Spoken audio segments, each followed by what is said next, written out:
Méditons avec la communauté des disciples du Christ vivant en ce mercredi 17 avril 2024, troisième semaine du temps pascal, année liturgique B. Première lecture. Lecture tirée du livre des Actes des Apôtres au chapitre 8, versets 1b à 8. Le jour de la mort d'Étienne, éclata une violente persécution contre l'église de Jérusalem.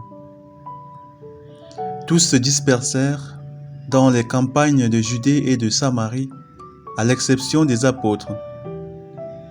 Des hommes religieux ensevelirent Étienne et célébrèrent pour lui un grand deuil.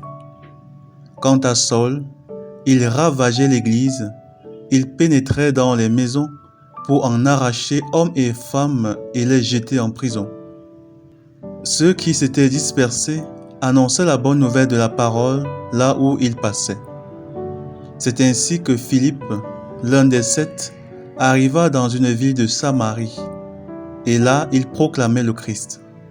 Les foules d'un même cœur s'attachaient à ce que disait Philippe, car elles entendaient parler de signes qu'il accomplissait ou même les voyaient.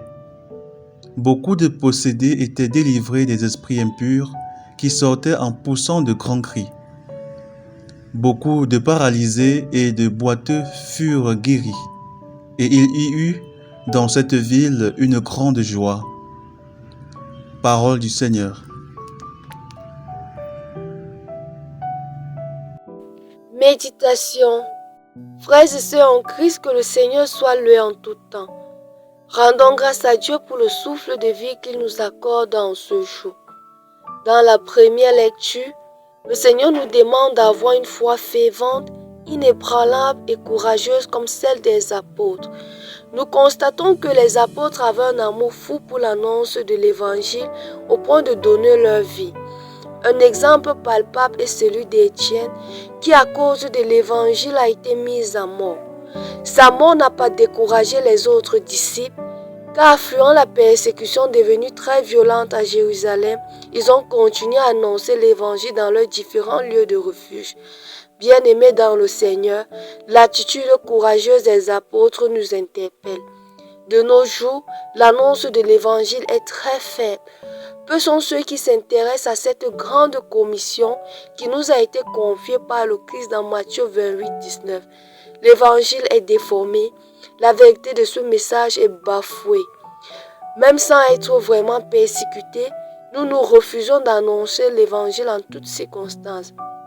Très souvent, le candidat-on suffit pour nous décourager et recroqueviller sur nous-mêmes.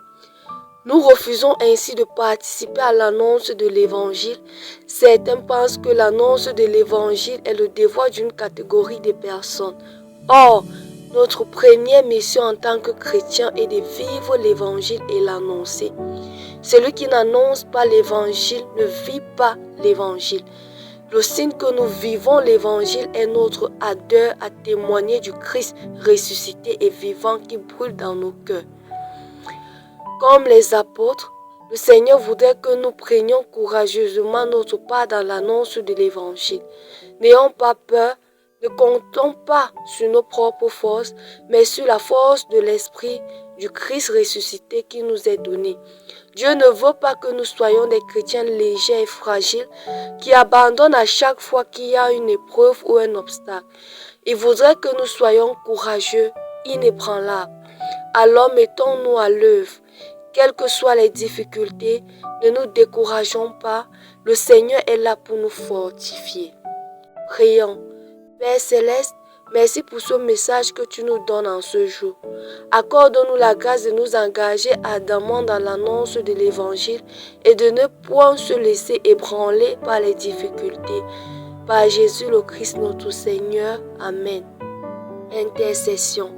Seigneur, nous te prions pour tous les chrétiens du monde entier.